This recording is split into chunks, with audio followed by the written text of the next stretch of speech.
Hello everybody, what's going on? We're back for another lesson, another tutorial series, and I want to go ahead and leave you guys with a footnote before we get into this, that this is pretty much a post-com, in that I already did a commentary with this screen capture, but I want to go back and I want to redo it and talk about some other things and really explain some things a little bit more in depth than I did the first time around. So I'm watching the screen capture as I'm recording myself talking, so I may be behind on some things and I may miss a couple of interesting points, but I just wanted to let you guys know before we go in here.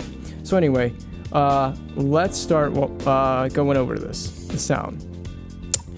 So first thing is first, this is the sound that I created in Amplitube for my cover of New York. Now you'll notice in the upper top hand corner it says WIP, that stands for work in progress, meaning that this could still be changed, and I'm probably not happy 100% with it, but I think this is really close. So let's talk a little bit about what I based this off of. This is based off of live performances, live versions. That's what I based my cover on. And we'll get to this effects section in a second, but I'm not going to cover the pedal effects yet. But I did reference live versions and live performances for this song. And this isn't really based on a studio sound. I tried to go more from that because the backing track that I used was a live backing track. And so let's talk about the amp. The first thing I want to talk about, this is an AC30 Sim. In Amplitube, it's called a British Copper 30 TB. And TB stands for top boost. As I've mentioned in other videos, it's top boost. This is basically a 1960s AC30. So let's talk about the knobs. The bass is at 2.3. I didn't want a whole lot of bass. Edge doesn't really have a whole lot of bass in his guitar sounds. The treble's at 6.0. Keep the treble pretty high and you're probably good to go. And as long as the treble is high, you're going to get really close as long as the bass is low. The normal channel, as we see here, is low. It's off. The brilliant channel is at 5.3. So your brilliant channel is going to be your focus here. The normal channel is not. The brilliant channel sounds a little brighter. It's a little bit grittier. But you want a mostly clean sound on your sound for the verses, because the verses on New York are, for the most part, clean. The tone is at 1.5. And that's the settings I went for in Amplitube with this song. The cab for Amplitube is a match cab to the AC30. And it's 2x12 gray British vintage cabinet matched to the AC30. It's I don't really change cabs. I use a SM57 Sim here for this because I would normally mic my AC30 in real life with an SM57. And you can see that it is right smack against the grill cloth, basically, and it is dead center on the cone. So that's just what sounded best in Amplitube to me, and I went with that. Okay, so that's why I'm using that. Over here, you can see with the mouse, I'm pointing to the room sound and room mics. They don't play a huge role in Amplitube, but I use the mid-studio sound, and you can see where the room mics are set. I only used reverb for my rack sound. No delay came from the racks. It's just reverb. Reverb sounded best to my ears coming from the Amplitube plugin. I play with reverb and Logic and in Amplitube, and this just sounded amazing, especially for a live sound. So you can see down below on the bottom of the screen there the decay time, where it is, the density values. I'm showing you the values now. You can pause the video if you really need to see these. The values change every time I click on them. I know you can't see when I click, but just try to take that. I'll try and upload this to Amplitube's or IK Multimedia's website, by the way. But that's the reverb settings. All right, so talking about the stomp effects now. You see two delays, and I don't want you to worry about that. One delay, and here's the main delay. And this is what I'm showing you right now. The main delay is the one that is cut on, and it's to the left side. Now, up at the top, it says 120 beats per minute. I don't want you to worry about that at all, because Amplitube just defaults to that. The tempo for this song, I think, is 123 beats per minute. That's for the backing track that I used. And so that is what the tempo is for this song is played at. The main delay that I used here is dialed in. It's not tapped in. As you can tell, I had dialed in the delay in Amplitube to about 365 milliseconds. That is at 123 beats per minute, and I believe that's a dotted eighth delay at 123 BPM. And in a minute, I'm going to show you all of my settings for the main delay. So this delay to the left, where the mouse is right now, is that's your main delay. That's the main delay that I used in the verses and throughout the song. And except for the second verse, I used the delay to the right that's cut off in the second verse. But I'm showing you all the settings right here. And I think at the end of the video, I'll probably go over all the settings that I wrote down. But the main thing that you need to get is just that it's 365 millisecond delay. And you need a pretty decent blend and a couple of repeats, maybe like 3 repeats, maybe 3, maybe 4, somewhere in there. You need a decent amount of modulation for that main delay. Again, as I mentioned, the main delay is used on the introduction, the verse, the first verse, the third verse, and on the solo. And I think I used delay on the choruses as well. Yes, I used delay on the chorus.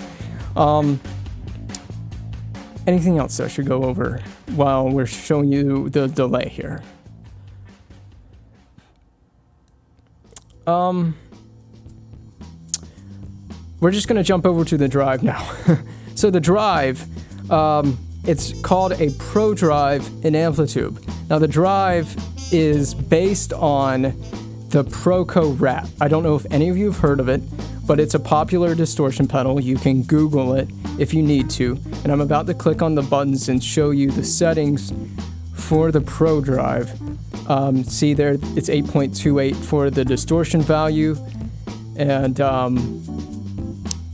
I like this drive because it's a very heavy, thick drive, and it just gets you a really nice, dark, meaty sound. It's very punchy, perfect for the chorus to New York. I also use this on my Beautiful Day cover that I did back in December. So this is a really good drive for like heavier U2 sounds. Basically, you could reference the All That You Can't Leave Behind album. So I use the Pro Drive, and I'm just showing you all the settings for the Pro Drive as I talk here on this screen capture. Hopefully you can follow along. I'm sorry, but I want to talk a little bit more in detail than I did in the video, or in the original video. So what am I going to talk about next here? I think the second delay. So the second delay is used in the second verse, and this delay I like to call my warble delay. And I used that delay with an envelope filter to create this very funky sound. Watch the David Letterman performance. I'll put a link in the description, and you can check it out. Watch Edge on the second verse. He cuts on a funky sounding filter effect, and he uses that with a delay, and it sounds really weird. And he also plays something kind of with a similar sound if you watch the performance live from Boston. And that's, I think, what the backing track for the cover that I made is based on, the Boston version. So check that out. I think that that's one of the better performances anyway, but I really love the Letterman performance. I'll try to remember to link it in the description. So main thing with this second delay is it's the same delay time as your main delay. The delay times don't change, but the mix is higher and you have more repeats. So a little higher mix than your main delay, and you're probably going for 5 or 6 repeats. You really want this delay to be heard. And I went for about 41% feedback here in Amplitube. What else here? You really want a good mod sound with this delay. This second delay for the second verse is very important that you have a very good mod sound. You'll notice that on this delay it says CHVIB. You want a good delay, good modulated delay sound, like on the Memory Man delay. So that's really the big focus for that second delay, is getting that modulated delay sound. The envelope filter I put in the front of the chain. I think you would put your wah in the front of the chain. It sounded the best there for the second verse sound. So that's why the filter's at the front. And I showed you some of the settings just before this while I was talking about the modulated delay sound. So you can see some of those settings. And again, I'll try to share this on the IK Multimedia website so you can download it. For those of you that do have Amplitube. If you don't have an envelope filter, you can use a wah pedal, and you would just have to cock it in a certain position. It would have to be set to a specific position if you're going to use a wah pedal. So for the solo, which is what I've already started going over here on our screen capture, for the solo, nothing too complex. I'm using the same distortion sound and settings as I used for the chorus for the solo, and I use the same main delay, the first delay in our chain that you see here. I'm using that delay, and I just cut on a comp. And the reason I use the comp is it boosts the volume, and it adds a little bit of meat to the solo. It also helps the solo cut through the mix a little bit better, and I just thought it sounded really good for this song. The Dynacomp, the reason it is where it is in the chain is it sounded best to me there. That's just the honest truth. It's like, why would you put a comp after the distortion or after your drive? Some people do that, some people do it before, some people do it after. I thought it really helped thicken things up a little bit after the drive, so that's why it's there. Anything else? I don't think there's really much else for me to touch on. Again, I hope that this was not too confusing, but I hope I touched up on some things and got you guys set sound-wise. If you have Amplitube, this is spectacular because you can just open up Amplitube, look at my settings, and you can copy them. Or once I get it uploaded, you can download this from the IK Multimedia website as well. If you're going to excuse me, I'm going to take a drink really fast. I am parched, and it's hot here.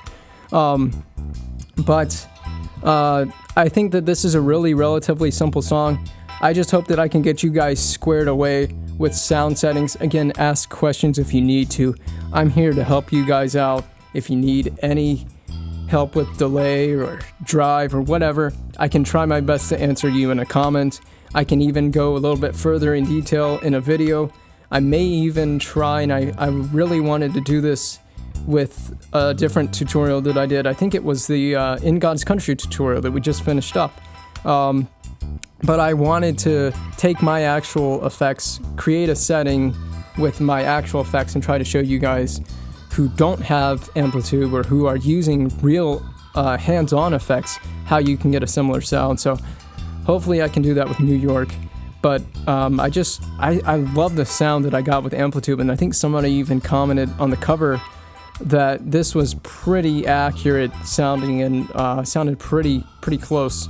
I don't want to say that I nailed it because I always think that I can do so much better, but I really love the way that this setting sounds and how close it got. So you can look forward to the first part in the lesson soon. I can't give you an exact timetable. Again, I get busy at times, and I have a lot of things that I have to do and take care of outside of the channel, but I would really like to get to doing the tutorial soon, teaching you guys how to play. It's a very simple song, and I'm excited. I hope you guys are too. So I will see you guys there in part 2 later.